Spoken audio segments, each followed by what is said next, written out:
අපි අද ඉන්නේ හරි ලස්සන තැනක ලස්සන වැඩක් සිද්ධ වෙනවා. මම අර හිතපු දෙයක් තමයි මේ සාහිත්‍ය ශාස්ත්‍රයේ මම පොත් එක්ක ඉන්න කවි පොත් මට හම්බ වෙනවා කවි කියවනවා. හැබැයි අද තමයි මම දැකපු ලස්සනම කවි පොත එළියට ආවේ. මේක හරි ලස්සන හැඟීම් බර වැඩක්. අපි මේ ඉන්නේ ස්වාමි විවේකානන්ද විද්‍යාන සංස්කෘතික මධ්‍යස්ථානයේ. අද ඉතිහාසගත වැඩක් සිද්ධ වුණා.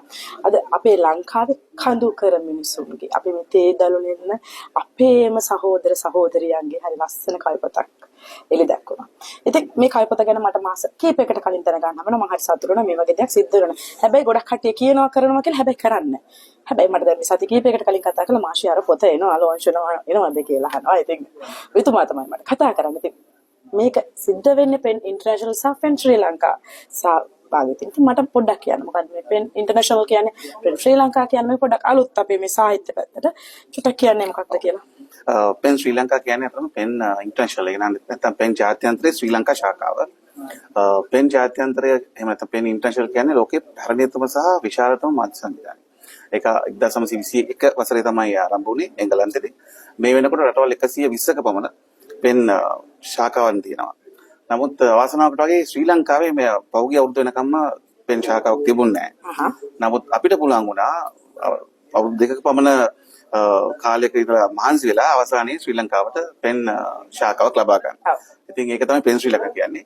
ඉතින් අද අපි මේ මෙතන මේ ස්වාමි විවේකානන්ද සංස්කෘතික මධ්‍යස්ථානයේ කලේ අපේ පෙන් ශ්‍රී ලංකා සංවිධානයේ පළවෙනි ව්‍යාපෘතිය.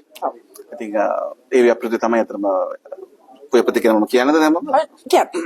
අතන මේ ව්‍යාපෘතිය තමයි ඒ කියන්නේ කඳුකරේ ඒ කියන්නේ අපේ රටේ කඳුකරේ ඉන්න දෙමළ ජනතාවගේ ඒ අතර ඉන්න කවීන් තෝරලා ඒ කවි අපි කවි 20 දෙනෙක් තෝරලා ඒගොල්ලන් ඒ කවි 20 දෙනාගේ කවි 20ක් තෝරගෙන ඒ කවි සිංහලට සහ ඉංග්‍රීසි භාෂාවට පරිවර්තනය කළා. අපි අද පොතක් වශයෙන් දෙමළ භාෂාවෙන් සිංහලට සහ ඒ කියන්නේ ඔරිජිනලි මේ කවි ලියුනේ තමිල් වලින්.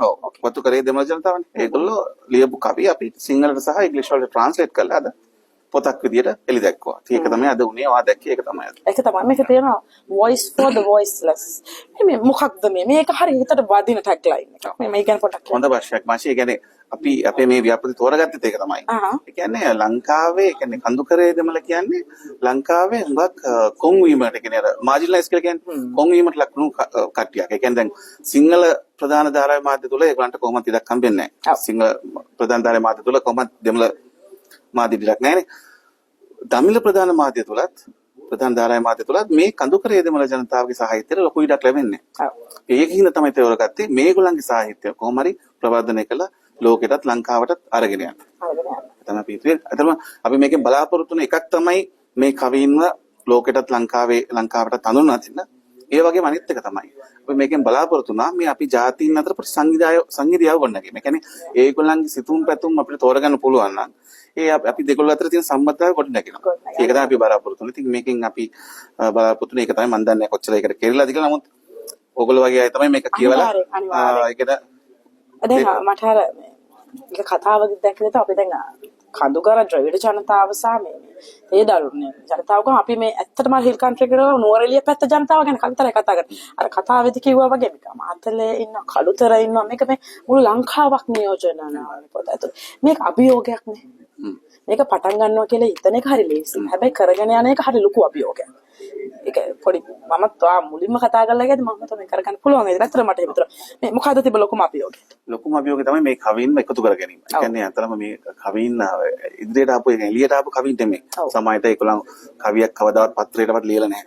කවිත්වය ඇතුළේ ඒ කියන්නේ ඒගොල්ලන්ට කවිත්වය තියෙනවා නමුත් එහෙම මරස් නැගෙවි යනවා. ඉතින් අපි ඒගොල්ලන්ව හොයාගන්න එක තමයි මුලින්ම අභියෝගය වුණේ. ඉතින් අපිට ඒකට තිලක රාජ්‍ය මන්ත්‍රීතුමා හිටපු පාර්ලිමේන්තු මන්ත්‍රීතුමා ඒ වගේම තව ගොඩාක් කට්ටිය අපිට උදව් කරා. මේ ප්‍රදේශයේ මාධ්‍යවේදීන් සිවිල් සංවිධාන ගොඩාක් උදව් කරා අපේ සමාජිකයන්. ඉතින් අපි වැඩමුළු ගණනාවක් තිබ්බා එම වතු ඒ කියන්නේ ආශ්‍රිත ප්‍රදේශවල නුවරඑළිය රත්නපුරේ හැටන් වගේ ප්‍රදේශවල. ඒ වගේ ලොකු වෙහෙසක් දාලා තමයි මේ කවින තෝරගත්තේ. ඊළඟ අභියෝගය තමයි අපිට මේ දෙමළ කවි මේ කවි ඒ කියන්නේ අපි දන්නා පොතක් එහෙම නැත්නම් ලිපියක් පරිවර්තනය කිරීම පහසුයි. හරි බා. නමුත් කවි කියන්නේ නැත්නම් හැඟීම් ඒක ඉමෝෂනල්. ඒක ඇතුලේ තියෙන ඒක කොහොමද අනිත් භාෂාවෙන් පරිවර්තනය කරන්නේ? ඒක ලොකු අභියෝගයක් වුණා. ඒකට ඉතින් අපිට ගොඩාක් උදව් වුණා අපි සංගමයේ ඉන්න පරිවර්තකයන් ඒගොල්ලෝ ස්වේච්ඡාවෙන් ඇවිල්ලා අපිට උදව් කරා. අපිට හම්බුණා ජයකාන්ත් ජානු වගේ අලුත් තරුණ පරිවර්තකයන්. ඒ වගේම අපි අපේ සංගමේ පරිවර්තන අංශයේ ප්‍රධානී ගායනි පල්ලිආරච්චි. ඒ වගේ ගොඩාක් අයගේ සහයෝගයෙන් තිලක රාජ් මන්ත්‍රීතුමා ඒ වගේ ගොඩාක් අයගේ සහයෝගයෙන් තමයි අපි මේ අභියෝග දෙකම ජය ගත්තා. ඔය දෙකම ජය ගන්න. ඉතින් මට කියන්න අවසාන වශයෙන් දැන් පෙන් ශ්‍රී ලංකා. දැන් සාහිත්‍යයට ගොඩක් දේවල් දැන් අලුත් දෙයක් දුන්නා මේ ෆස්ට් ප්‍රොජෙක්ට් එක. පළවෙනි. දැන් හරි ඒක හරි සාර්ථකයි. පුතා අතේ තියෙනවා. දැන් පළවෙනි දරුවා අතේ ඉන්නවා. දැන් ඉස්සරහට මොනවද තියෙන ප්ලෑන්ස්? අපි හිතන්නේ මේ වගේම සැඟවුණ එක අපි අර අපේ ඉස්සර ටැග් එක වගේ voice for voiceless කියන එක අපි දිගටම ටැග් එක තව ව්‍යාපෘති කීපයක් යනකම් ඒ කියන්නේ හඬක් නැති තව ජනතාව ගොඩාක් ඉන්නවා ලංකාවේ. ඒ අයටත් අපි මේ වගේම හඬක් ලබා දෙන්න උදාහරණයක් අපි හිතන් ඉන්නවා ඊළඟට අපේ මුස්ලිම් ජනතාවගේ සාහිත්‍ය ගැන අපේ සිංහල ජනතාව ඉතාම අඩුවෙන් දන්නේ.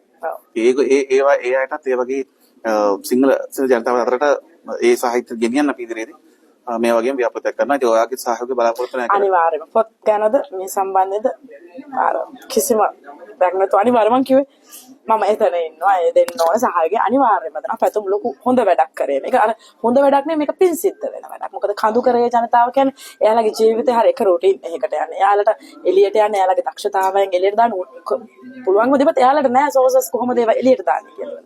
ඔයාලා හොඳ ඉනිමකක් හදලා තියෙනවා. මම හිතනවා මේත් එක්ක යාළුවා හරි සතුටු විතර දවසක් වෙන්නේ නැති කියලා. ඉතින් බැලුව පෙන් ශ්‍රී ලංකාවත් එක්ක මේ පෙන් ශ්‍රී ලංකා ජාතිරන්තරට අරන් ගිහින් ඉවරලා මේ ලංකාවේ ඉන්න දක්ෂයන් එළියට අරන් යන්න හැකියාව ලැබේවා කියලා ප්‍රාර්ථනා කරනවා. බොහොමත් ස්තුතියි. දැන් අපේ පැතුම් කියපු දෙයම අපිට අපේ தமிழ යහළුවෝ වෙනුවෙන් කියන්න. කවුද අපේ නම? வணக்கம், நான் மயூரபி. யா சொல்லுங்க. பென் ஸ்ரீலங்கா அமைப்பு நடத்தும் இந்த கவிதை புத்தக வெளியீடு மலையக இளைஞர்களை ஊக்குவிக்கும் முகமாக இந்த கவிதை புத்தகம் வெளியிட்டு வைக்கப்பட்டுள்ளது. இதன் காரணமாக மலையகத்தில் உள்ள இளைஞர்கள் அனைவருக்கும் ஒரு வாய்ப்பாக இது கருதப்படுகின்றது. எனவே நாங்களும் மலையக இளைஞர்கள் அனைவருக்கும் எமது வாழ்த்துக்களையும் தெரிவித்துக் கொள்கின்றோம். அது மட்டும் இல்லாமல் புத்தக வெளியீட்டுக்கு பங்களிப்பு செய்த அனைவருக்கும் எமது நன்றிகளையும் தெரிவித்துக் கொள்கின்றோம். வணக்கம். வணக்கம். வணக்கம்.